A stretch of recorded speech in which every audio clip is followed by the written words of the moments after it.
Hi, എല്ലാവർക്കും നമസ്കാരം. ഞാൻ ജയശ്രീ. ദേവദത്തം ടൈംസിലേക്ക് ഒരിക്കൽ കൂടി എല്ലാവർക്കും സ്വാഗതം. നമ്മൾ ഗുജറാത്ത് യാത്രയുടെ അവസാനത്തെ ദിവസമായി കേട്ടോ. വളരെ ത്രിൽഡായാണ് ഞാനിപ്പോൾ. കാരണം ആ ഭുജിലെ തലേദിവസം കണ്ട കാഴ്ചകൾ തന്നെ എന്നെ അമ്പരപ്പിക്കുന്നതായിരുന്നു. അപ്പോൾ അതിൻ്റെ ഭുജി തന്നെ രണ്ടാമത്തെ ദിവസമാണ്. 2 ദിവസം ഞാൻ ആദ്യം വിചാരിച്ചു എന്തിനാണ് ഈ 2 ദിവസത്തെ ട്രിപ്പൊക്കെ ഇട്ടേക്കണേന്ന്. അപ്പോൾ ആ ഭുജിലെ രണ്ടാമത്തെ ദിവസവും അധികകരമായ ആവേശത്തോടെയാണ് ഞാൻ യാത്ര തുടങ്ങിയത്. ഞാനും ഹസ്ബൻഡും, ഞാൻ ഉദ്ദേശിക്കുന്നത് ഞാൻ മാത്രമല്ല, ഞങ്ങൾ രണ്ടാളും കൂടി. അപ്പോൾ രാവിലെ തന്നെ എല്ലായിടത്തും രാവിലെ തന്നെ പുറപ്പെടണം. അല്ലെങ്കിൽ എന്താണെന്ന് വെച്ചാൽ ഒന്നാമത് നല്ല വെയിൽ, പിന്നെ നമുക്ക് കുറേ സ്ഥലം കവർ ചെയ്യണമല്ലോ എന്തായാലും. അത് ഒരു സ്ഥലത്ത് നിന്ന് വേറൊരു സ്ഥലത്തേക്ക് പോകണമെങ്കിൽ നല്ല ദൂരമുണ്ട്. ഒരു 60-70 കിലോമീറ്റർ നമ്മൾ കാറിൽ സഞ്ചരിച്ചാൽ മാത്രമേ അവിടെ എത്തുള്ളൂ. അപ്പോൾ നമുക്കത് ഓരോ ദിവസത്തെ ഇതായിട്ട് നമുക്ക് പോകാൻ പറ്റില്ല. അതുകൊണ്ട് തന്നെ ഞങ്ങൾ രാവിലെ ഒരു വേഗം തന്നെ ബ്രേക്ക്ഫാസ്റ്റ് ഒക്കെ കഴിച്ച് 8:30 ആകുമ്പോഴത്തേക്കും തന്നെ ഞങ്ങൾ പുറപ്പെട്ടു.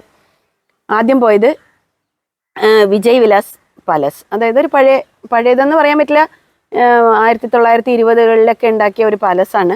രാജാവിൻ്റെ പാലസ് തന്നെയാണത്. ആ പോണ വഴിക്ക് നമ്മൾ ചെറിയൊരു കാഴ്ച കണ്ടതെന്ന് വെച്ചാൽ ഉരു ഉണ്ടാക്കുന്ന സ്ഥലമില്ലേ, നമ്മൾ കോഴിക്കോടൊക്കെ കണ്ടിട്ടില്ലേ, മരത്തിൻ്റെ ഷിപ്പിൻ്റെ ഷേപ്പിൽ ഉരു ഉണ്ടാക്കുന്ന ആ കാഴ്ച കണ്ടു. ഒരു സ്ഥലത്ത് ഇങ്ങനെ ഉരു ഉണ്ടാക്കുന്നുണ്ട്.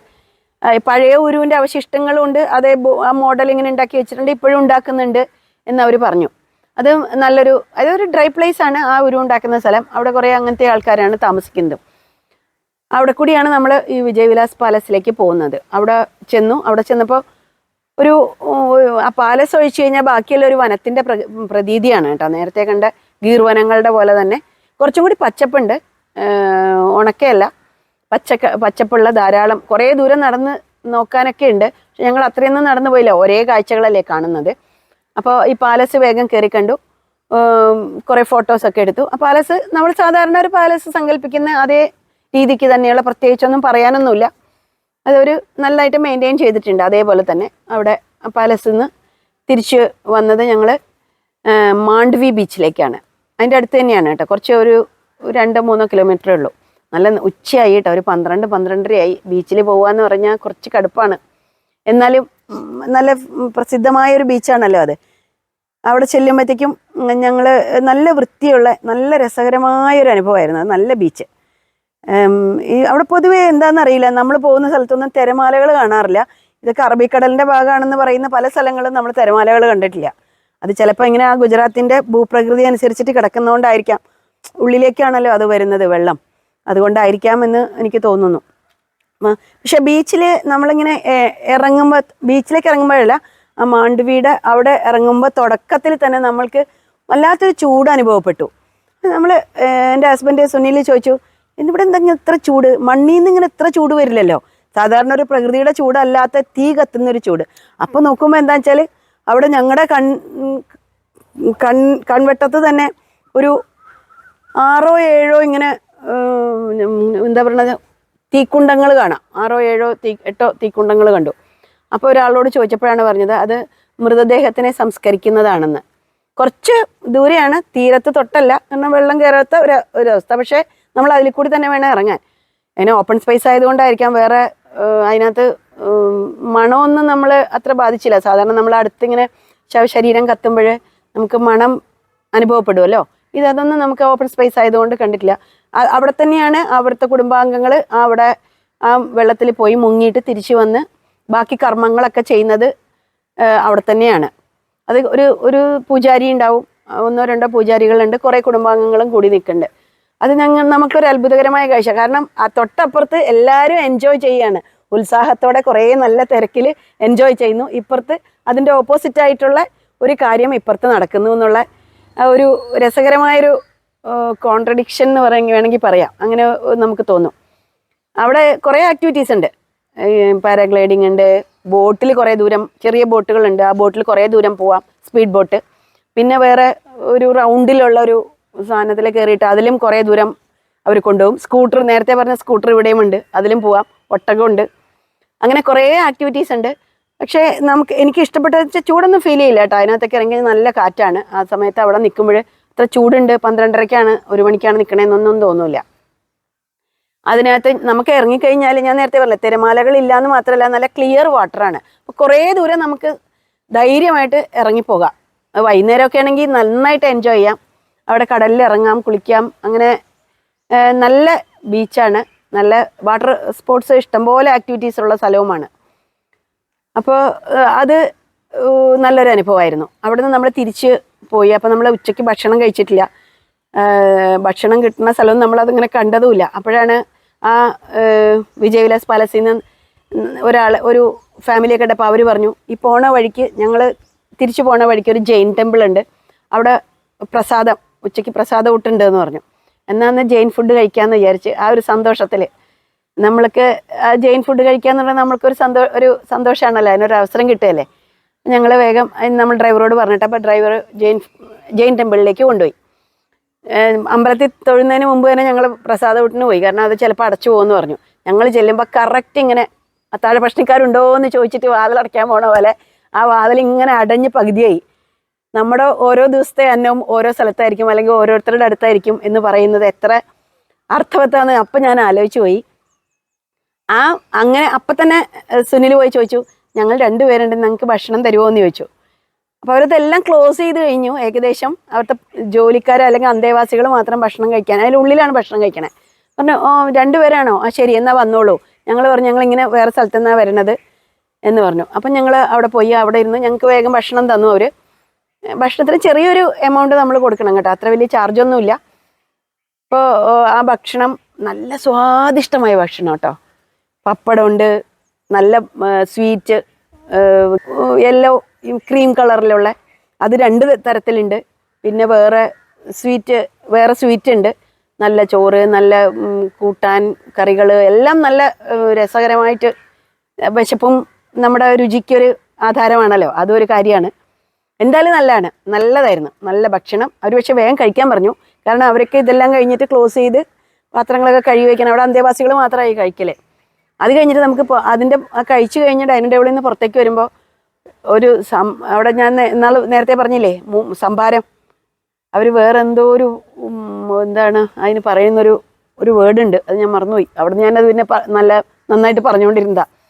നമ്മുടെ സംഭാരം മാതിരിയല്ല, കുറച്ചും കൂടി ലൂസായിരിക്കും, ജീരകപ്പൊടി ഉണ്ടാവും. അതൊരു കലത്തിലിങ്ങനെ വെച്ചിട്ടുണ്ട്, ഒരു വലിയ പാത്രത്തിൽ. അത് നമുക്ക് എത്ര ഗ്ലാസ് വേണമെങ്കിലും കുടിക്കാം. അതിങ്ങനെ കുടിച്ചു. അതും കഴിഞ്ഞിട്ട് ഞങ്ങൾ പുറത്തേക്ക് വന്നിട്ട് പിന്നെ അമ്പലം കാണാൻ പോയി. അമ്പലവും നല്ല സുന്ദരമായ അമ്പലം, എന്നാൽ ഫുൾ മാർബിൾ, വെള്ള കൂടാരം എന്നൊക്കെ പറയില്ലേ, നല്ല വലിപ്പമുണ്ട്, നല്ല വിസ്തൃതി, നല്ല ഏരിയയും കുറേ ഉണ്ട്. അവിടെ നമുക്ക് ഏത് സമയത്തും ഓപ്പൺ ആയിരിക്കുകയാണ് കേട്ടോ അമ്പലം. ഞങ്ങൾക്ക് സംശയമായി, ഞങ്ങൾ ഈ 2 മണി 2:15 പോകുമ്പോൾ അമ്പലം അടച്ചിട്ടുണ്ടാവും, നമ്മുടെ ഇവിടുത്തെ സങ്കല്പമല്ലേ. അവിടെ അങ്ങനെയല്ല. പക്ഷെ അവർ വളരെ സ്ട്രിക്റ്റ് ആയിട്ട് നമ്മുടെ തലയിൽ ഇങ്ങനെ തല മറയ്ക്കണം. അപ്പോൾ അവിടെ ഷോൾ ഇങ്ങനെ വെച്ചിട്ടുണ്ട്, അത് വെച്ച് നമ്മൾ ഇങ്ങനെ തല മീൻസ് മുഖം മാത്രം പുറത്ത് കാണിച്ച് തലയിൽ കൂടി അതിട്ടിട്ട് തട്ടിടണ പോലെ ഇട്ടിട്ട് നമ്മൾ അമ്പലത്തിനകത്ത് കയറാൻ പാടുള്ളൂ. അവിടെ നല്ല പ്രാർത്ഥിച്ചു, എന്തോ അവരൊരു പൂജയൊക്കെ ചെയ്ത് അതൊക്കെ ചെയ്ത് തന്നു. നല്ല ഭംഗിയാണ് അത് കാണാനായിട്ട്. ആ ഏരിയയും അവിടുന്ന് കാണാനും ഒക്കെ നല്ല ഭംഗിയുണ്ട്. അത് കണ്ടു കഴിഞ്ഞിട്ട് പിന്നെ നമ്മൾ പോകുന്ന ലാസ്റ്റ് നമ്മുടെ ട്രിപ്പ് ഒരു പ്രധാനപ്പെട്ട സ്ഥലമാണ്. ഞാൻ നേരത്തെ പറഞ്ഞില്ലേ, ഭുജിലേക്ക് പോകുമ്പോൾ നമ്മൾ ഓർക്കുന്ന ഒരു വേദനാജനകമായ ഒരു കാര്യം, നമ്മുടെ ഭൂകമ്പം, 2001 ഉണ്ടായ ഭൂകമ്പത്തിൻ്റെ ഓർമ്മകൾ ഉള്ള സ്മൃതിവൻ. ഇപ്പം അടുത്താണ് ഉണ്ടാക്കിയത്. അത് സ്മൃതിവനിലേക്കാണ് നമ്മൾ പോയത്. സ്മൃതിവനിൽ ഞങ്ങൾ ചെല്ലുമ്പോൾ അതും ഇത് വെൽ ഡെവലപ്ഡ് എന്ന് പറയുന്ന അങ്ങനത്തെ ഒരു കൺസ്ട്രക്ഷനും അങ്ങനത്തെ ഒരു സെറ്റപ്പും ആണ് അവിടെ ഉള്ളത്. ടെക്നോളജി കറക്റ്റായിട്ട് ഉപയോഗിച്ച് ചെയ്തിരിക്കുന്ന നല്ല രസകരമായി 7 ഫ്ലോറിലായിട്ടാണ് ഇത് മുഴുവൻ നമുക്ക് കാണാനുള്ളത്.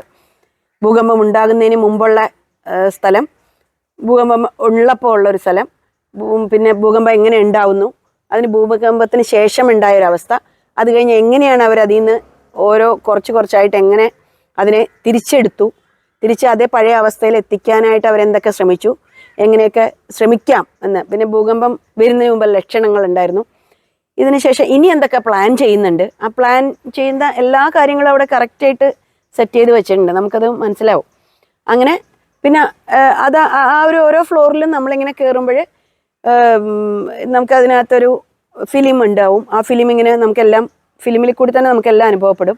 ഒരു സ്ഥലത്ത് നമുക്ക് ശരിക്കും പേടിയാവും. അന്നുണ്ടായ അതേ ആൾക്കാരുടെ കരച്ചിൽ, ആൾക്കാരുടെ രൂപങ്ങൾ, സ്ഥലങ്ങളുടെ ഒരു മോശമായ അവസ്ഥ, എല്ലാം നശിച്ചു പോയ അവസ്ഥ, ഇതൊക്കെയാണ് ഒരു ഫ്ലോറിലുള്ളത്. അപ്പോൾ ഓരോ സ്ഥലത്തും നമ്മുടെ കൂടെ ഓരോ സ്ഥലത്തും ഗൈഡ് ഉണ്ടാവും കേട്ടോ. ഒരു ഫ്ലോറിൽ നിന്ന് അല്ലെങ്കിൽ ഒരു ഏരിയയിൽ നിന്ന് അടുത്ത ഏരിയയിലേക്ക് പോകുമ്പോൾ അടുത്ത ഗൈഡ്.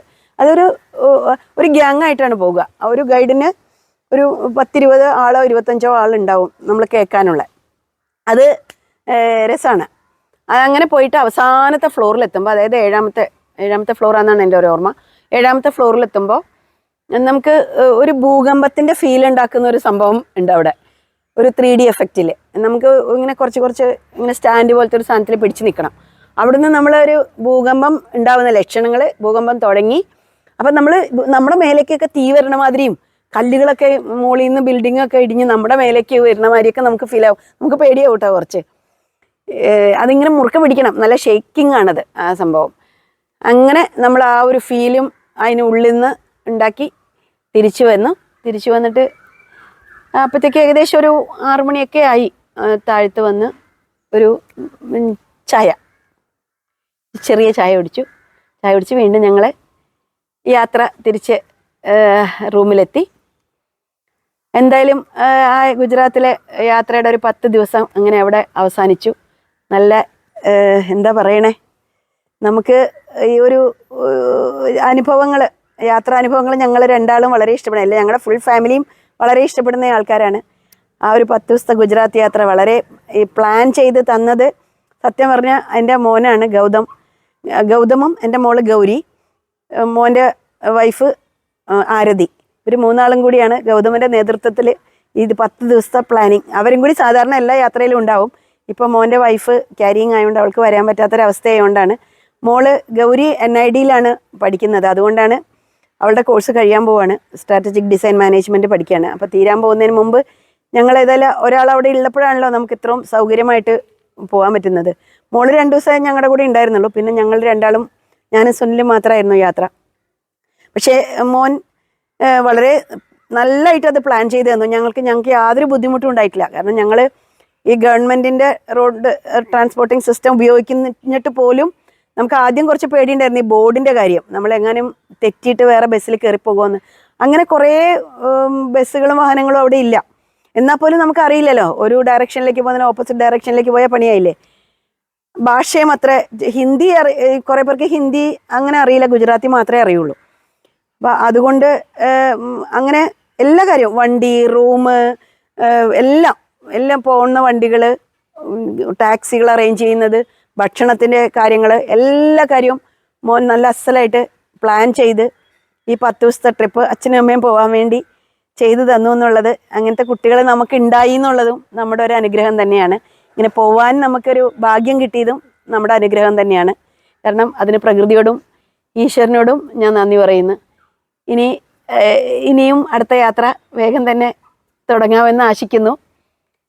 എന്തായാലും എല്ലാ കാര്യത്തിനും എല്ലാവരോടും നന്ദി പറഞ്ഞുകൊണ്ട് ബായ്.